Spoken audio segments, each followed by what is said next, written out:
Caleb, just you guys were struggling this first couple of weeks, come away with turnovers. You guys come out with 4 in this one. You're able to get one. You created another. Just what was working on the back end this week? This week, we basically went out there and practiced as hard as we can. You know, we kept faith in God, you know, and prayed. And we went out there and put it on the field, stood on business. That's how it went. This was it. What kind of differences were there? You guys, I'm sure, were trying to do a lot of that before the first couple of weeks, but just kind of what changed with that back group to where you guys were able to have more success? Well, when you lose, you kind of don't like losing. You know what I'm saying? We don't plan to lose whoever we play.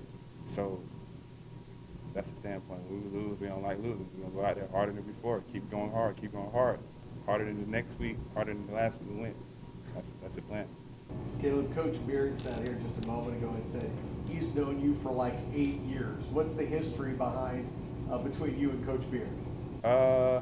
So the history is, it started high school, sophomore year. One of my first offers were, you know, was back at one of his recent schools, Louisville, Coach Petrino. And from that point on, wherever I was, he would, you know, check on me or I'd check on him, and we'll talk and how the process of my college career is going.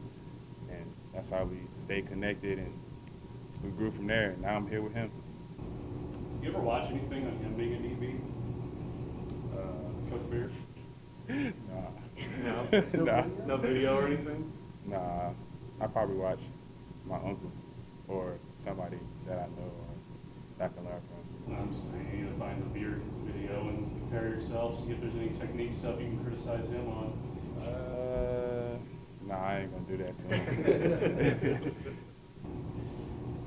No, just you bring up your family, and just what's kind of the family history of playing defensive back? So, my uncle, actually, I have 2 uncles that made it, went pro. John Covington, he played at Indianapolis Colts and the 49ers for a minute in the NFL. And he played at Notre Dame as well in college. And then my other uncle, Brian Covington, he made it pro as well. So I have a very big family full of athletes that just very competitive. That's what we do. And that's how it is.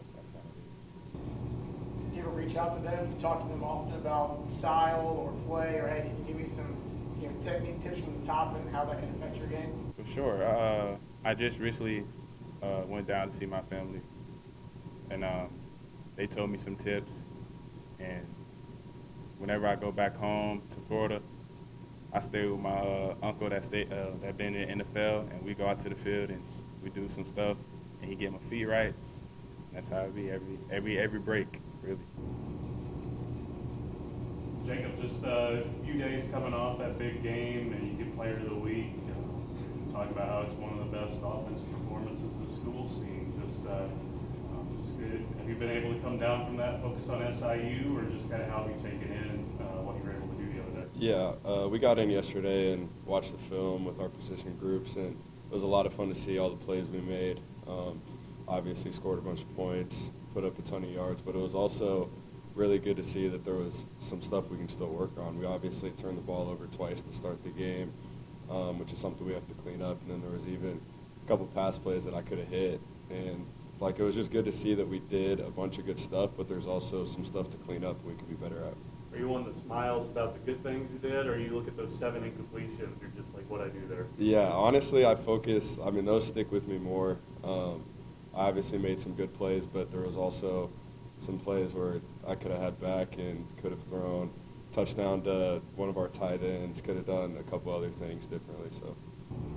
Listening to you say that reminds me of playing golf with buddies, right? Everybody that plays golf is like, man, if I just made this putt, or if I executed this chip, I could have played that much better. Why is that the beauty in the frustration of that moment? I'm not sure, and I do that when I play golf too. So I know exactly what you're talking about, but I think it's just something as competitors, the one miss sticks in your head more than the 3 makes, I guess. So it's just something as a competitor, you're always looking to take the next step forward.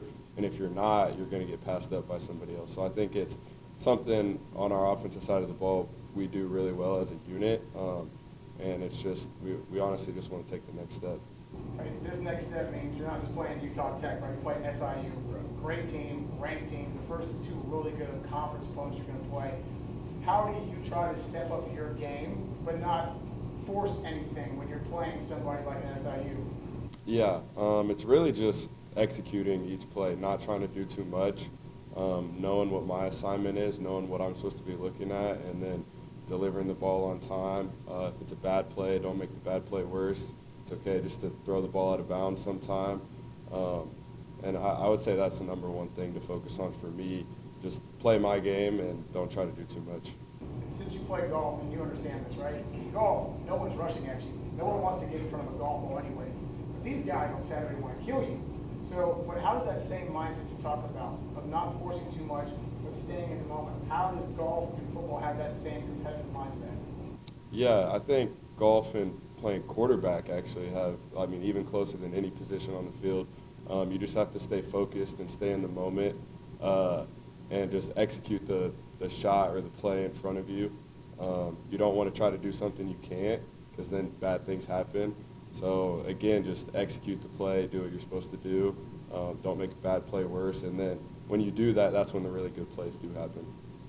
Jacob, a lot was made over offensive line play from last year to this year. You've been lining up behind those 5 guys now for 3 games.